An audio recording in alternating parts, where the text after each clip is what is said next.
Update 3, my best friend betrayed me, lied to me, and slept with my wife. We got into my apartment and I just sat down and listened to what my wife Sue had to say.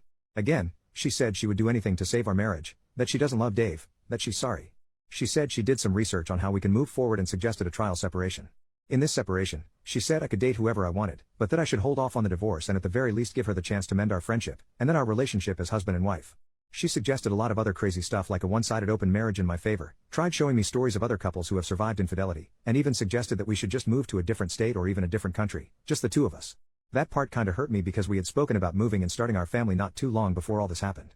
When she was done, we just sat there in silence, again just staring at each other. And then I asked her why. Why him?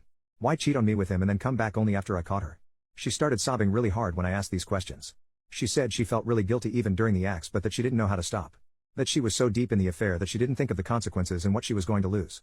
She said that the counseling made her realize that she probably would have cheated on me at some point, if not with Dave then with someone else. This was supposedly because of the same underlying issues that she was unaware of. I asked her if she loved Dave, and she promised me she didn't love him. That they haven't spoken since Dave sent her the message confessing his wife isn't dead, and that she doesn't even know where he is now. She said that she loved only me and would do anything to make up for what she has done to us. I asked her if she had ever cheated on me before. All of this, and she swore on her dead father that this was the first and last time. I asked her who else knew about her and Dave. She hesitated and said only her sister, but that she only knew about it a few days before I found out, and that she implored her to end it and come clean to me. I also asked her why she was begging. Why didn't she just leave to be with Dave? I asked her if she was only doing this because she felt like it was the right thing to do, and not because she actually wanted to be with me. She answered saying that she was doing it because she loves me and because she knows she made some horrible choices. We talked for a long time. A lot of crying on her end but not for me. I had cried enough when I first found out and didn't have any more tears to shed over this. Then I asked her if there was anything else she wanted to tell me, if there was anything else she was keeping secret. She started sobbing again and asked me not to get angry. I got really nervous when she said that. She started crying for a bit before I urged her to just say it because she was making me uneasy. Then it came out. She said she found out she was pregnant not long after I had left and that she got a termination because she wasn't sure who the father was. She said she thought if it turned out to be Dave's there would be no room for reconciliation, and she felt she had to do it. I couldn't believe what I was hearing.